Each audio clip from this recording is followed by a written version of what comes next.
Hello friend, मैं lucky Kumar LN के class में आपका स्वागत है।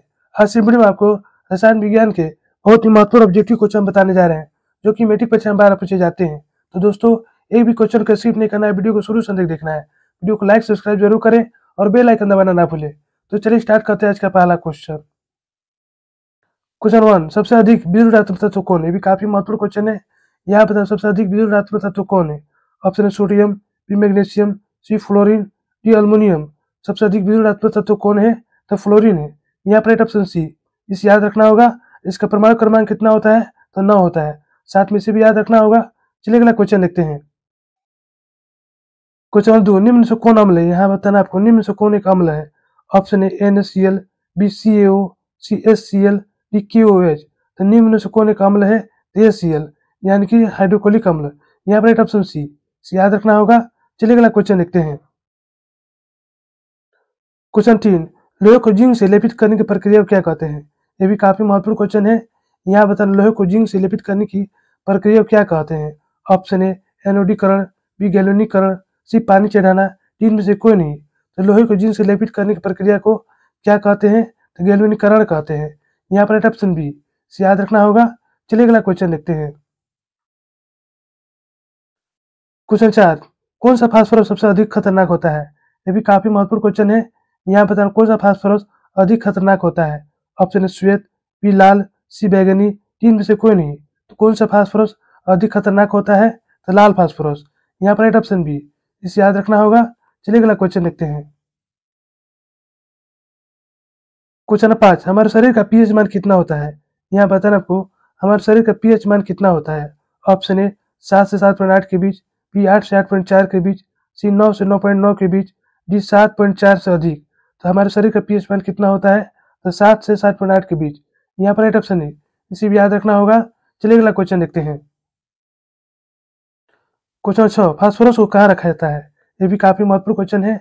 यहाँ बताना आपको फास्फोरस को कहाँ रखा जाता है। ऑप्शन पानी में डुबा के, बी केरोसिन तेल में डुबा के, सी खुली हवा में, तीन में से कोई नहीं। तो फास्फोरस को कहाँ रखा जाता है? तो पानी में डुबा कर रखा जाता है। यहाँ पर राइट ऑप्शन है। इसे भी याद रखना होगा। चलिए अगला क्वेश्चन देखते हैं। क्वेश्चन 7, फास्फोरस का अणु सूत्र क्या होता है? यहाँ बताना आपको फास्फोरस का अणु सूत्र क्या होता है। ऑप्शन है P1, P2, सी P3, डी P4। तो फास्फोरस का अणु सूत्र क्या होता है? तो P4 होता है। यहाँ पर राइट ऑप्शन डी। चलिए अगला क्वेश्चन देखते हैं। क्वेश्चन नंबर 8, निम्नलिखित से पीतल किसका उदाहरण है? भी काफी महत्वपूर्ण क्वेश्चन है। यहाँ बता निम्नलिखित में से पीतल किसका उदाहरण है। ऑप्शन है यौगिक का, बी मिश्र धातु का, सी धातु का, डी अधातु का। तो निम्नलिखित में से पीतल किसका उदाहरण है? तो मिश्र धातु का। यहाँ पर राइट ऑप्शन बी। इसे याद रखना होगा। और पीतल किसका मिश्र धातु है? तो कॉपर और जिंक का। इसे याद रखना होगा। चलिए अगला क्वेश्चन देखते हैं। क्वेश्चन 9, धातु के ऑक्साइड कैसे होते हैं? यहाँ बताना आपको धातु के ऑक्साइड कैसे होते हैं। ऑप्शन है क्षारीय, बी अम्लीय, सी जलीय, डी लवणीय। तो धातु के ऑक्साइड कैसे होते हैं? तो क्षारीय होते हैं। यहाँ पर राइट ऑप्शन है। इसे याद रखना होगा। और अधातु के ऑक्साइड कैसे होते हैं? तो अम्लीय होते हैं।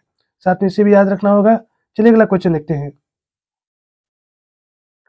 क्वेश्चन 10, आभूषण कितने कैरेट का बना होता है? ये भी काफी महत्वपूर्ण क्वेश्चन है। यहाँ बताना आपको आभूषण कितने कैरेट का बना होता है। ऑप्शन 18 कैरेट, बी 20 कैरेट, सी 22 कैरेट, डी 24 कैरेट। तो आभूषण कितने कैरेट का बना होता है? तो 22 कैरेट का। यहाँ पर ऑप्शन सी। इसे याद रखना होगा। और शुद्ध सोना कितने कैरेट का होता है? तो 24 कैरेट का होता है।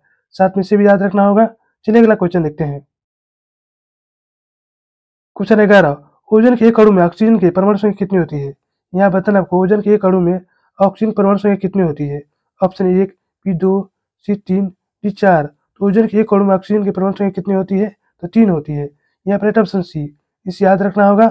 ओजन का सूत्र क्या होता है? तो O3 होता है। यानी कि ऑक्सीजन के एक अणु में 3 परमाणु होते हैं। इसलिए राइट ऑप्शन सी। चलिए अगला क्वेश्चन देखते हैं। क्वेश्चन 12, लाल चींटी में कौन सा अम्ल पाया जाता है? ये भी काफी महत्वपूर्ण क्वेश्चन है। यहाँ बताए लाल चींटी में कौन सा अम्ल पाया जाता है। ऑप्शन है सिट्रिक अम्ल, बी फार्मिक अम्ल, सी टार्टरिक अम्ल, डी मैलिक अम्ल। तो लाल चींटी में कौन सा अम्ल पाया जाता है? तो फार्मिक अम्ल पाया जाता है। यहाँ पर राइट ऑप्शन बी। इसे भी याद रखना होगा। चलिए अगला क्वेश्चन देखते हैं। क्वेश्चन 13, हीलियम कैसा तत्व है? यहाँ बताना आपको हीलियम कैसा तत्व है। ऑप्शन है अविक्रियशील, बी निष्क्रिय, सी उदासीन, इनमें से कोई नहीं। तो हीलियम कैसा तत्व है? तो निष्क्रिय तत्व है। यहाँ पर राइट ऑप्शन बी। इसे याद रखना होगा। चलिए अगला क्वेश्चन देखते हैं। क्वेश्चन 14, वर्ग 18 के तत्व को क्या कहते हैं? ये भी काफी महत्वपूर्ण क्वेश्चन है। यहाँ बता रहे वर्ग 18 के तत्व को क्या कहते हैं? ऑप्शन निष्क्रिय तत्व, बी सक्रिय तत्व, सी विक्रियशील, डी अधातु।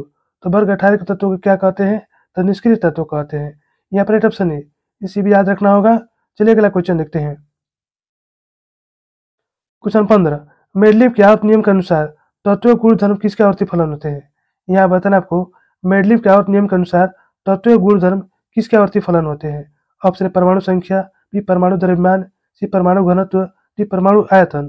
तो मेडलिफ आवर्त नियम के अनुसार तत्व गुण धर्म किसके आवर्ती फलन होते हैं? तो परमाणु द्रव्यमान के। यहाँ पर राइट ऑप्शन बी, इस याद रखना होगा। चलिए अगला क्वेश्चन देखते हैं। क्वेश्चन 16, 1 ग्राम सोने से कितने किलोमीटर लंबा तार बनाया जा सकता है? ये भी काफी महत्वपूर्ण क्वेश्चन है। यहाँ बताना 1 ग्राम सोने से कितने किलोमीटर लंबा तार बनाया जा सकता है? ऑप्शन 1 किलोमीटर, बी 2 किलोमीटर, सी 3 किलोमीटर, डी 4 किलोमीटर। 1 ग्राम सोने से कितने किलोमीटर लंबा तार बनाया जा सकता है? तो 2 किलोमीटर। यहाँ पर राइट ऑप्शन बी, सी भी याद रखना होगा। चलिए अगला क्वेश्चन देखते हैं। क्वेश्चन 17, जिसकी बाह्यतम कक्षा में 5, 6 या 7 इलेक्ट्रॉन हो उसे क्या कहते हैं? यहाँ बताना आपको जिसके बाह्यतम कक्षा में 5, 6 या 7 इलेक्ट्रॉन हो उसे क्या कहते हैं? ऑप्शन है धातु, बी अधातु, सी उपधातु, इनमें से कोई नहीं। तो जिसके बाह्यतम कक्षा में 5, 6 या 7 इलेक्ट्रॉन हो उसे हम क्या कहते हैं? तो उसे अधातु कहते हैं। यहाँ पर राइट ऑप्शन बी, इसे याद रखना होगा। चलिए अगला क्वेश्चन देखते हैं। क्वेश्चन 18, सर्वाधिक अर्थवर्धनी धातु कौन होता है? भी काफी महत्वपूर्ण क्वेश्चन है।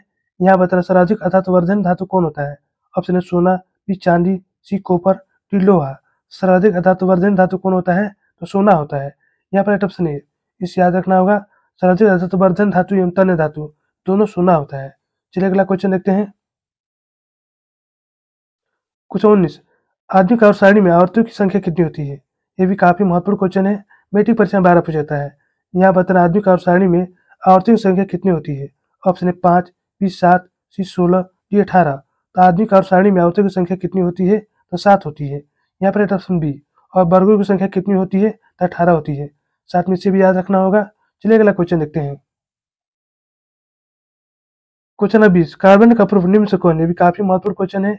यहाँ बताना कार्बन का प्रूफ निम्न से कौन से है?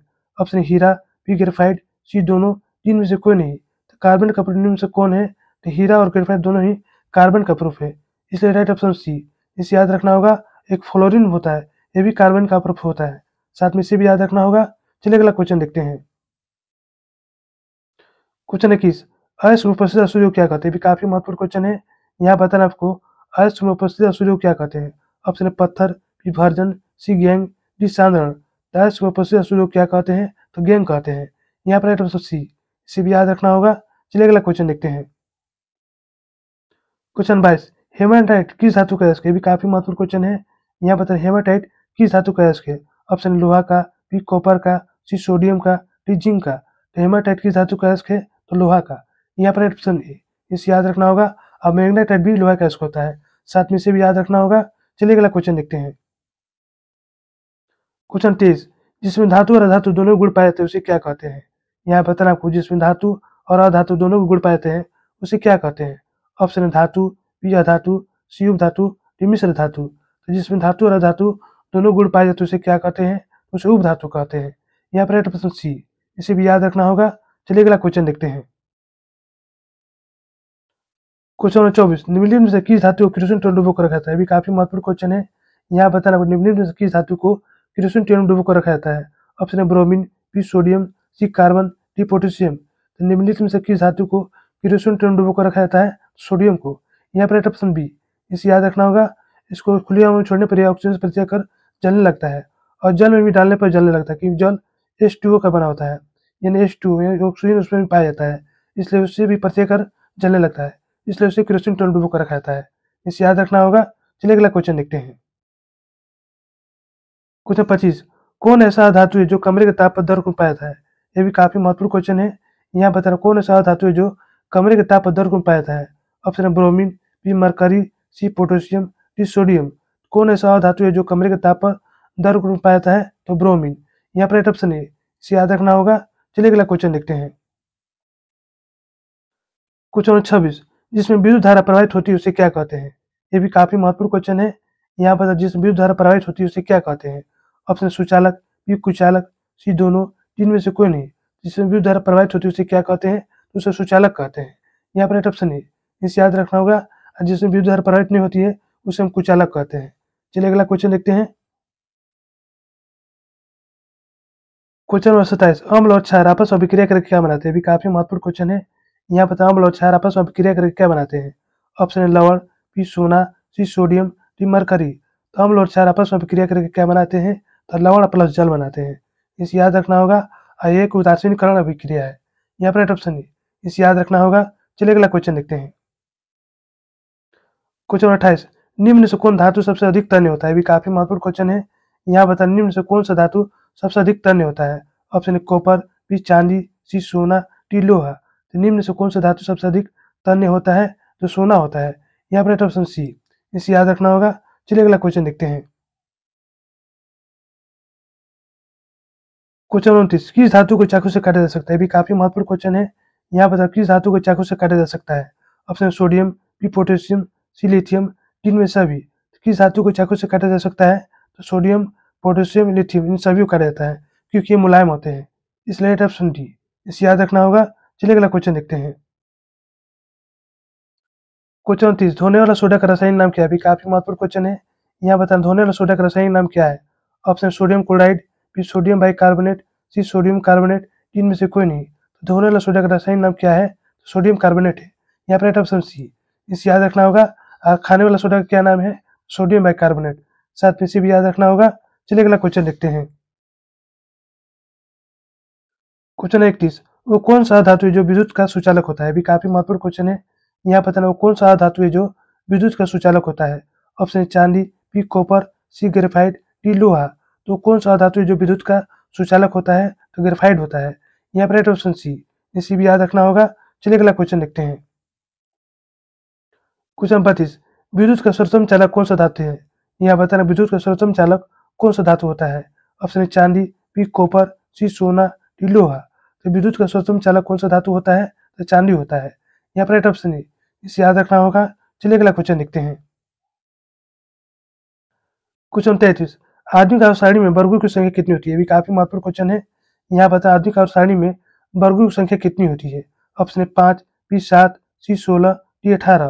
तो आधुनिक आवर्त सारणी में वर्गों की संख्या कितनी होती है? तो 18 होती है। यहाँ पर राइट ऑप्शन डी, इसे याद रखना होगा। आवर्तों की संख्या कितनी होती है? तो 7 होती है। साथ में इसे भी याद रखना होगा। चलिए अगला क्वेश्चन देखते हैं। क्वेश्चन 34, इसके बाह्यतम कक्षा में 1, 2 या 3 इलेक्ट्रॉन हो उसे क्या कहते हैं? यहाँ पर जिसके बाह्यतम कक्षा में 1, 2 या 3 इलेक्ट्रॉन हो उसे क्या कहते हैं? ऑप्शन धातु, बी अधातु, सी उपधातु, इनमें से कोई नहीं। तो जिसके बाह्यतम कक्षा में 1, 2 या 3 इलेक्ट्रॉन हो उसे क्या कहते हैं? तो उसे धातु कहते हैं। यहाँ पर राइट ऑप्शन है, इसे भी याद रखना होगा। चलिए अगला क्वेश्चन देखते हैं। क्वेश्चन 25, लोहे का परमाणु संख्या कितना होता है? भी काफी महत्वपूर्ण क्वेश्चन है। यहाँ पर लोहे का परमाणु संख्या कितना होता है? ऑप्शन है 22, बी 25, सी 26, डी 30। तो लोहे का परमाणु संख्या कितना होता है? तो 26 होता है। यहाँ पर राइट ऑप्शन सी, इसे याद रखना होगा। तो दोस्तों यहीं पर हमारा वीडियो समाप्त होता है। यदि हमारा वीडियो आपको अच्छी लगी तो लाइक सब्सक्राइब जरूर करें और बेल आइकन जरूर दबाएं, जिससे नई वीडियो को नोटिफिकेशन आपको मिलता रहे।